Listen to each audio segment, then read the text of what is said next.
All right, Shalom. First and foremost, we want to give all praises, honor, and glory to Yahweh, Bahasham, Yahushai, Bahasham, Rachak Wadash. Double honors to the elders and the apostles of Great Millstone, and peace and blessings to the elect. All right, and yeah, we were just discussing a few topics, and in terms of things that are going on pertaining to prophecy, and there was this breaking news alert concerning an explosion heard in eastern Ukraine. They said, okay, which we know that with all this propaganda of the U.S., really from the West, like when I say the West, I'm really referring to the U.S. as well as NATO and their allies, the EU. They're all pushing against or behind this narrative by the U.S. that Russia is getting ready to invade Ukraine, and they're saying it so confidently. They're saying that they believe that any day now, sometime this week.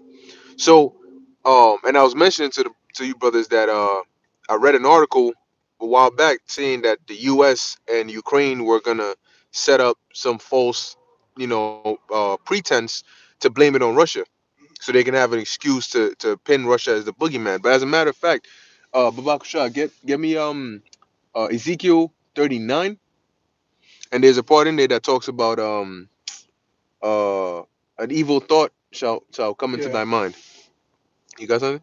Oh, I remember. Okay, Ezekiel 38. Okay. Because ultimately, what the Lord is doing now with all these events is that He is, remember, for a while, for a good couple of years, gone. We would say, Russia's gonna do this, Russia's gonna do that, but a lot of people didn't really see it because Russia was always of the side of being laid back, defense first. If it's not necessary, we won't escalate it, but we're gonna go tit for tat. If you hit us, we'll hit you back, right? Because the U.S. or the West are usually the aggressors. But according to Proverbs 21 and 15, the scriptures say that Salakia 21 and 1, it says that the heart of the king is in the hand of the Lord, Con, and he turneth it whithersoever he will. con, So the heart of the king, meaning the mind of these rulers, is in control of the Lord. So that's why they can get up one day and push this agenda or push this and push that. The Most High is putting it into their minds so that ultimately they can do what? Fulfill prophecy. con. You know. So I'm not. You found it? Yeah. Okay, so you could bring that out first, and then we could get that. Oh, it was the same precept, but I'll Oh, change the it. same one. Yeah. Okay, so whoever got it, you can bring it. She could bring it up. Okay. This is Ezekiel chapter 38, start from verse 7. It says, Be thou prepared, and prepare for thyself, thou and all thy company that are assembled unto thee. Mm-hmm. And be Actually, oh, drop down, right? now go up a bit. Okay. Yeah. Um, What's the first verse say? it's just all those that fuck with them. Weapon? It says voicemail. No. It's just because the Bluetooth is connected. Oh, But start at the first verse. And the word of the Lord came unto me, saying, Son of man, set thy face against Gog, the Mm-hmm. land of Magog, Mm-hmm. the chief prince of Meshach and Tubal. Right. And now we know Gog, Magog, Meshach and Tubal. These are Japhetic names, but when that's why it says the land, because in this time in prophecy, those that are living in those lands, okay, are are different nations pretty much.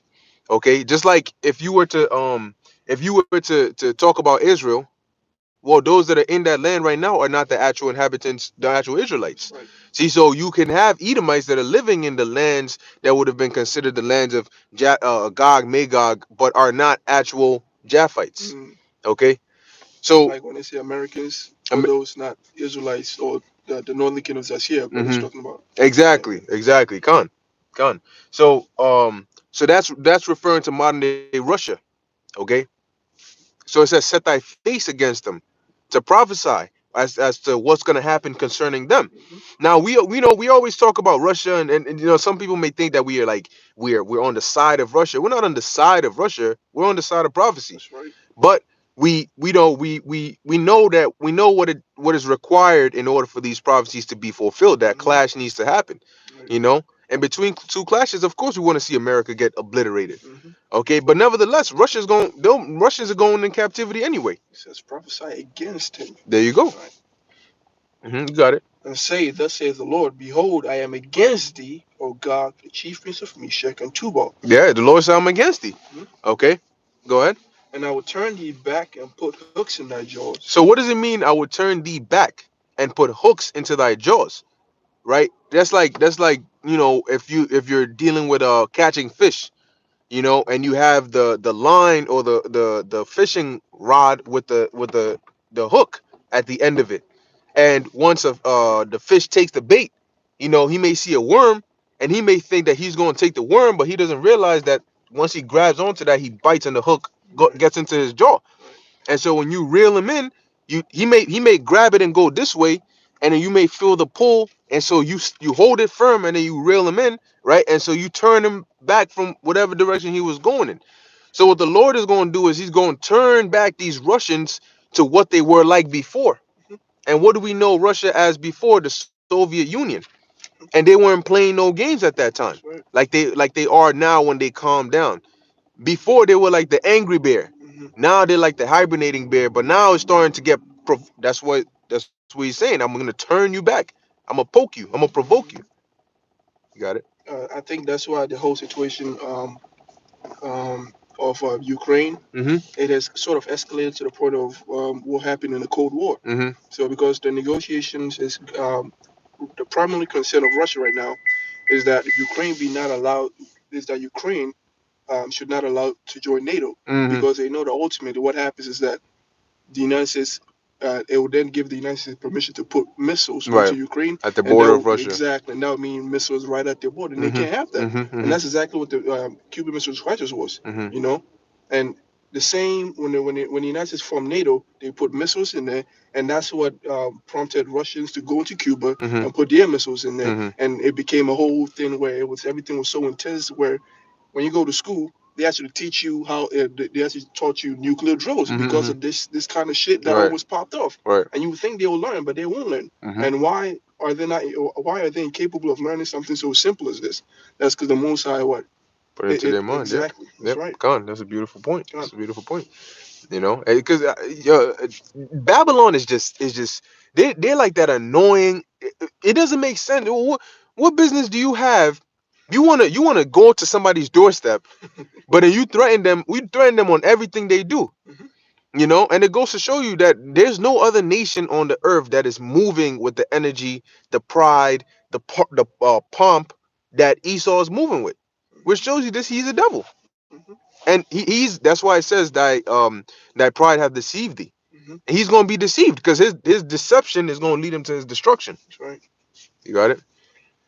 And bring thee forth and all thine army and horses and horsemen, all of them clothed with all sorts of armor. Right. So now that goes into their armies, their artillery, their armies, their missiles, their weapons, all of that. Mhm. Okay, these is just using the ancient battle terms to describe modern Battle ready. battles. Yeah. And even a great company with bucklers and shields, all of them handling swords. Mm-hmm. Persia, Ethiopia, and Libya with them. Now the Persians today in the scriptures are known as the Elamites. When you read in the book of Second Ezra, the 15th chapter, they're referred to as the Carmanians. Okay, that goes back to the Persians or the Elamites. And guess what? Iran, those are Elamites, those Iranians. So what do you think they're gonna do? Is what they're gonna join in on this? It's like when you hear one, the other's cool. Because just a while back we were hearing about Israel and Iran. Shit was getting so hot over there, you know. And then they were saying they're getting ready to send some warships. Iran has threatened Israel many times, saying they want to wipe them off the face of the planet Earth. Right. And then now you have things going on over there with Russia. So for the longest, you would hear things about Israel, Iran. But now things are really getting picked up. Russia's getting in there. And we always say pay attention to the key players. NATO is going to be a key player in this war.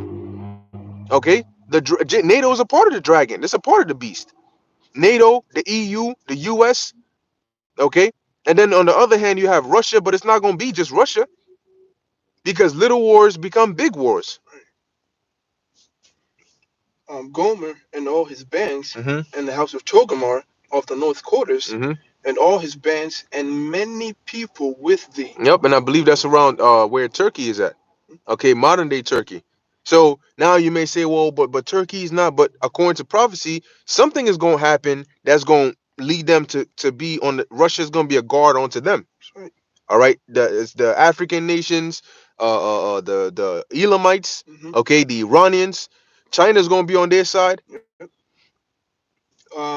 Since you said that, the whole thing with the Belt and Road Initiative, Hmm. you guys, I think that the news is pretty occupied with Ukraine, but in the background, you guys should search that up. It's actually happening. And the Belt and Road Initiative is actually a network that China is kind of developing, Hmm. and the whole purpose is to the intent that the United States will be stripped from their sanctioning power Hmm. because they want to take control of the trade market to the point where, okay, you want to sanction, I don't care. I have my own trade routes, I Right. have my own coalition, I have my own network Hmm. of so if you put sanctions on 'em, I don't care. My Hmm. country's still having exports and imports, so I don't. That's what they're developing right now. Right. Right. You know, Try and strip it of its power. exactly right. They're being stripped of their power, Hmm. and we all know what's going to happen. The United States they will go to war when they feel as though Of course. they don't have that grip on the world no more. Yeah, that's how you wipe it on. And ultimately, what these elites want to do is, hey, you have all these different governments that have different ways they rule, different ideologies, and they want a pyramid structure. They Hmm. want one unified, everybody on the plain level. So, what better way to get everybody on that level than a world war that involves all these countries? Right. And from that, everybody takes damages and casualties in war. So from that, there's going to be economic. You need somebody to come in because war is expensive.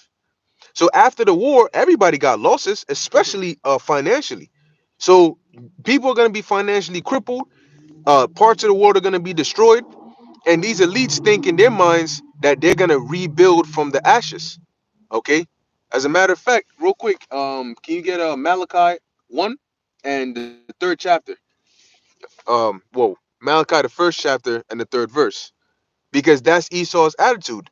They shall, when the Lord, like we're gonna read it, the Lord said, "What they shall build, but we shall what? But he shall throw down." That's right. You see, so that's their mind. Oh, you know what? We're gonna set it up, and then afterwards we're gonna come in. That's what they did after World War I, after World War II, and that's what they want to do after World War III. But as it says in Psalms the second chapter, they're imagining a vain thing. You got it? God. Hmm. This is Malachi chapter 1 and 3. And I hated Esau and laid his mountains and his heritage waste for the dragons of the wilderness. So the Lord said he hates Esau. Okay, go ahead. Whereas Edom saith, we are impoverished, Impoverished. impoverished, Hmm. but we will return and build the desolate places. That's their mo. We will return and build the desolate places. So a part of that in their NWO agenda is, well, we first need to level everything, like renovation, Hmm. break it all down, and then we build it back up the way we want it to be built up. The new world from the death of the old world.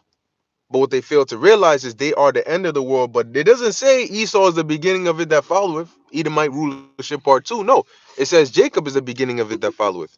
So that's why when Yahushua comes back, that's going to be that boom, that intervention, the parting asunder of the times, Right. as Ezra asked. Hmm. Yeah, You know? precept. Yeah, go ahead. Job chapter 5, starting from verse 12, it says, He disappointed the devices of the crafty, so that their hands cannot perform their enterprise. You can He, bring. he taketh the wise in their own craftiness, and the counsel of the froward is carried headlong.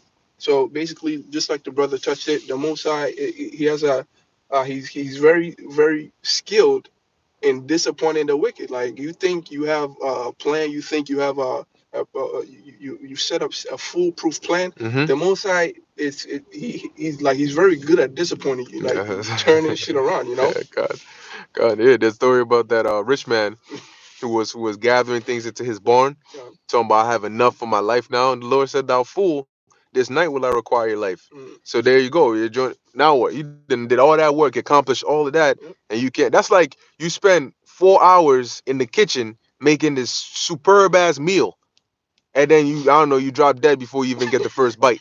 Right. It's like, Mm, damn, you know what I'm saying? You yeah. left it for somebody else. And ultimately that's what it is. That's why King Solomon said all is vanity and vexation of spirit. Right. Because yeah, he experienced all of these things. He had the riches and the money and all of that, but one thing he didn't have was time, Mm, because he was gonna die. He said, I'm gonna work my ass off. I'm gonna gain all of these things, have all these experience, but then I'm gonna die and somebody else is gonna have it. mm, That's like if you playing a video game and you're playing like a My Career or a character creation and development game, mhm, and Every night when you turn off your console, your stats reset. So every time you come back, it doesn't matter what level you reached, you got to start all over again. You're going to feel like, well, what's the point of me working my ass off in this? Tomorrow when I come back, I got to do it again.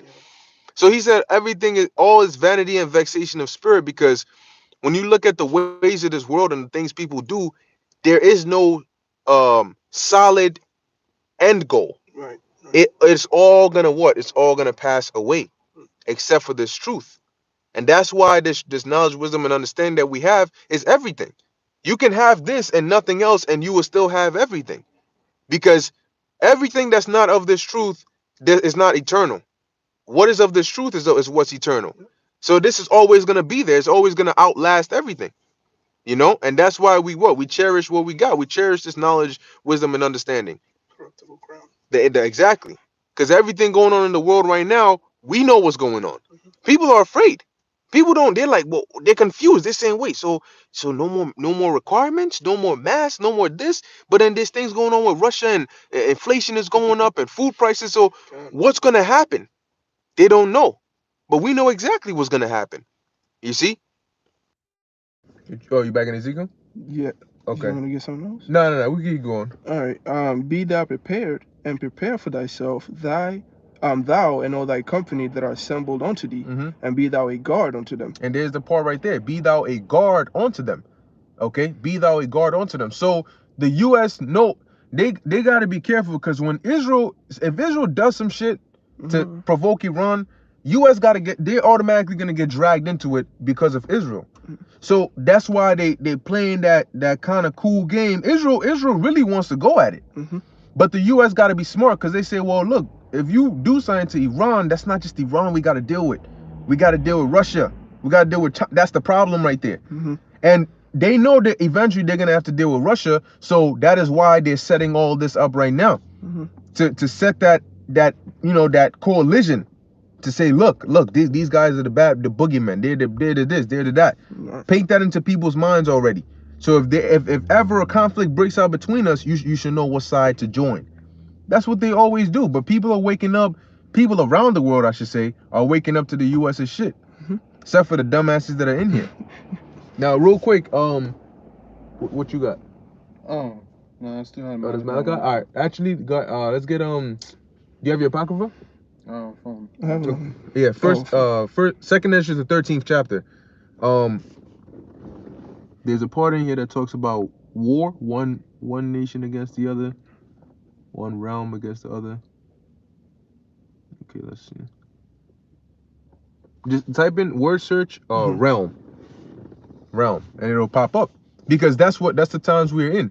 As it tells you in the book of Ecclesiastes, the 3rd chapter, it says that there's a season and a time for everything under heaven. Yes, Khan, that's the one. Right. For everything under heaven. And right now we're in a time of war, actual war. And a lot of us haven't actually lived through a world war in our lifetime. So it's going to be something that we haven't experienced before either.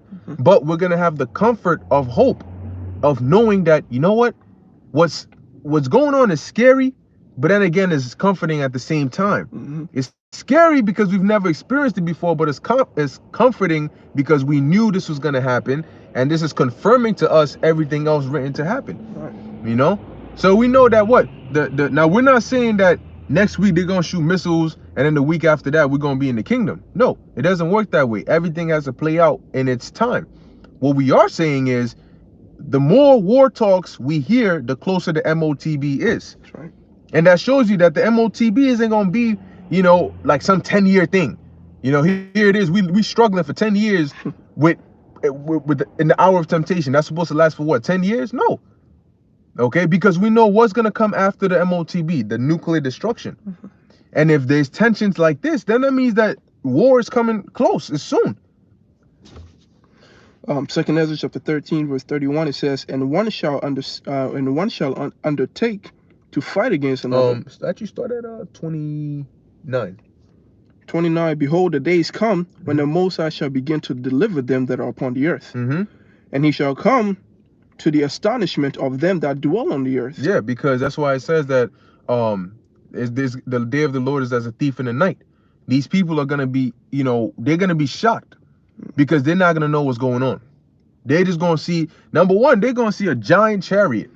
Some of them are gonna be wondering what is that? Because you got some people that don't believe in extraterrestrials, they don't believe in any of that stuff. They have like an atheistic, just nothing mindset. So when they see something like that their knowledge, their science, their books can't explain, they're not gonna know what's going on. They're gonna look up and be afraid. They're gonna be astonished, right? I think a woman had a dream about the chariots one time, and then she started, afraid. She said in her dream, it must have been the government or an alien coming up or something like that. But if she was understanding in the scriptures, she would have known that, hey, that's the salvation, Exactly. and that's the destruction, and that is the means in which we can get into the kingdom. That's right. Right. Yeah. But, And also, brother put up on YouTube that there was a chariot in the sky, and some Edomites were recording it, and they kept saying, "What the fuck is that?" You can actually hear the fear in their voice. Yeah, there was that old video of the chariots. They were, I forgot, I don't know where it was, but it was on World Star Hip Hop. And you got this Jake sound. It had to be Jake from the way he was sounding. So he sees the chariot, and then it starts to split up into more bright orbs. And he's like, yo, yeah, he's there. What is that? You know, y'all need to be shooting about. Yeah, how do you shoot at that? You know, he starts shooting at it. What? Yeah, you know, Jake get bugging out. You know, it's aliens, right? So that guy. So it's the Lord's return. Now what he saw was the chariots from a very far distance. So how much more because people are afraid of big things naturally. You know, if you see a big and people are afraid of roaches. Now imagine a roach the size of a car. That's more fear because it's bigger. You know, especially things that are bigger than you, people fear them. So you see a big, giant, humongous chariot. I mean, Lord, of course you're gonna be afraid. Yeah, it just blew up a whole block. Exactly. You know, buildings breaking apart because of the energy and the vibration from the chariot and the sound. I always say this, the sound. That's right. You know, we don't know what sound it's gonna make, but you can hear power. So you can just imagine just the feeling, the strong feeling, the sound, the shaking of the earth, and you seeing this giant chariot just parked up on here. Damn. Hell yeah, you're gonna be afraid. Astonishment. Yes, that's it. And he shall come to the astonishment of them that dwell on the earth, and one shall undertake to fight against another, one city against another, one place against another, one people against another. So you're gonna have civil wars, right? You're gonna have inter wars and outer wars. So one people against another, you're gonna have race wars, class wars, civil wars, and then on a larger scale, you're gonna have it says, so like one city against another, one place against another, one people against another, and one realm against another. That's right. So wars within, wars without, and wars without. You know, so you're gonna have these nations going to war, and when Yahushua comes, he's coming with the heavenly host. That's another realm. And all the warriors and the troops and all that, they're gonna stop fighting each other. China, Russia, whatever's left, they're gonna stop fighting each other, and they're gonna try to fight against the Lord and the angels. You know, but the only thing is, America, you're gonna be done. Okay, you're gonna be done. They all hold on a second. This place gotta go, and this place is gonna be swept with the besom of destruction. Okay, that means fire is what the Lord is gonna use to sweep the land. When you sweep, you're brushing. You know, you're getting everything in that path. Okay, and whatever dirt, which that's what the Lord sees the space as, dirt is gonna be just wiped flat off the map. So the day of the Lord is gonna be a very, very intense, hard to imagine day, but we're gonna be here to witness it, Lord willing. And that's why when we see these signs, these are signs. These are the signs of wars, and that prophecy is being fulfilled. Wars and rumors of wars, as Yahushua spoke. You got some more? That was on there? Yeah. I'm not. Do you have something? Oh no. That was the same one, right? Okay. So there's a Romans, I believe 13 and 11, where it talks about when y'all redemption is nearer than when we believe. Right. Yeah, let's get that. Then we'll wrap it up. And also Isaiah 95. Okay. Because like we're saying, man, hey, the way the Lord is doing this thing, and we're not even in March yet. So if it keeps escalating like this, you know, the Lord just might do something heavy this year. And Lord willing, that heavy thing be us getting delivered out of here. Okay, we want Yahweh Shai to come back this year. We want him to deliver us out of this place. We want this America to be flattened and made a desert. We want to look at it from a chariot looking down. Yeah. You know, we want to be made gods this year. Okay, we want to be a part of whatever mission the Lord has for us. You know, in terms of the foundation of the kingdom, we want that this year. Of course, it's according to the will of the Lord, but hasten the coming, right? Hasten the days. Redeem the times. Redeem the times. So based on the times, we're seeing what's left to happen. Of course, we're in the spirit of haste for the Lord to make his return.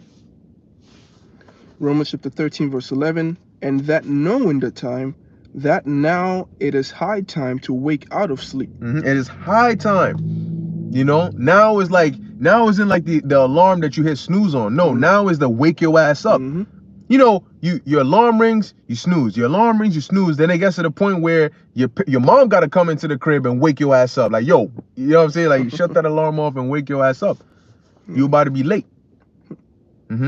For now is our salvation nearer than we believed. It's nearer than when we believed. And we believe it's very close based on what we're seeing. But it's nearer because we can only gauge from the perspective of a man.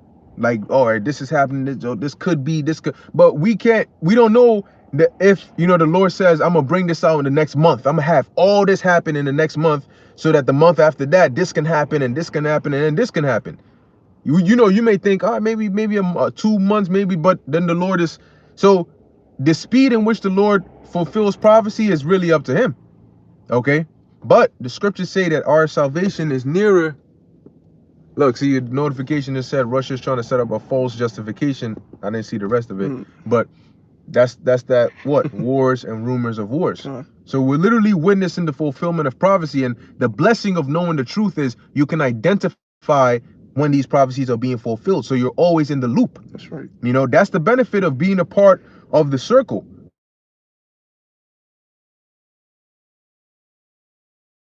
You know, you're always in the loop. You always know what's going on. You know, you can always, all right, this is what's happening. Brothers are putting up videos, putting articles, you know, so we're always alert and aware of what is happening in the world. That's how we are able to measure the times diligently. Okay, so as the scripture said, our salvation is nearer than when we believed. So what does that mean for us? That we got to keep our hands on the plow and just keep working. John, you want me to continue more in Romans 13? No, that was it on that. Okay. I got a precept. Just back it up. 1 Thessalonians chapter 5, starting from verse 5, says, Ye are all the children of light and the children of the day, and we are not of the night nor of darkness. Therefore let us not sleep as do others do, but let us watch and be sober. That's right. Good break. Oh, that's pretty much what the brother's been saying, man, because we're supposed to consider these things and always be mindful of the prophecies. Pretty simple and short, you know. It is our duty and it is expected of us as children of the light. That's right. That's right. We're supposed to shine that light. That's right. You know, that's right. You got anything? Not precepts, but like anything to say? Oh, no. All right. Well, scripture said to watch diligently. That's right. That's right. Yeah. So that's what we got to do. Diligent. We got to be on our watch, constantly watch, so we stay alert. You don't want to get caught off guard. Not with these prophecies. You know? You want to be on it, alert, and always. What did the Lord say? Watch as well as pray. You know, you got to watch, but you also have to pray that when these things that you're watching come to pass, the Lord may have mercy on you, that you can be delivered from it. That's right. You know, because we speak on famines, but guess what? We're going to be here. So we need to pray that the Lord feeds us during these famines. You know? And, and then the watching and the praying and all these things, you have to understand that these are all a means in which you can prepare yourself for what's coming. You know? The scripture says that it's going to be an hour of temptation, that the day of the Lord is coming is going to be great and terrible.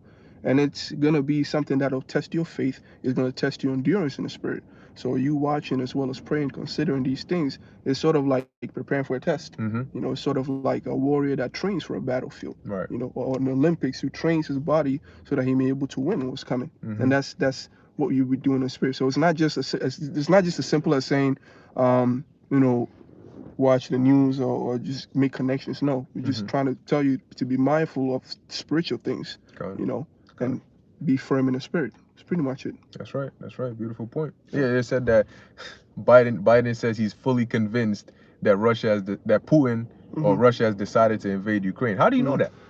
You know, how the hell did he know that? Yeah. Hey, but you know what?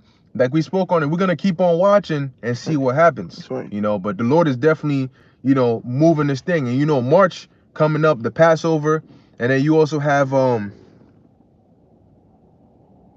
Putin has made the decision to invade. Yeah, okay.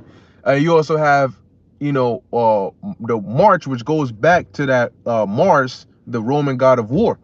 You know, so let's see, you know, what the Lord does. But we have our blueprint and our script that we follow. That's right. Okay, so hey, may Lord willing, may this be the year, but we're gonna watch this and see what happens. And All right. also, Mm-hmm. to back up the brother Ayash's point. Mm-hmm. This is 1 Peter 4:1. For as much then as a Mashiach has suffered for us in the flesh, arm yourselves likewise with the same mind. For he that has suffered in the flesh have ceased from sin. There you go. There you go. So that's how we're supposed to what? Arm ourselves likewise. Right. You know, not with physical guns, but with the knowledge of the scriptures. That's right. That's the true armor. Ephesians 6. You know. So with that, you know, we're gonna end it here. Lord willing, you brothers and sisters were edified. In closing, we want to give all praises, honor, and glory to Yahweh, Bahasham, Yahweh Shai, Bahasham, Rachak Wadash. Until next time, Shalom. Shalom. Oh man. Oh Lord, have mercy.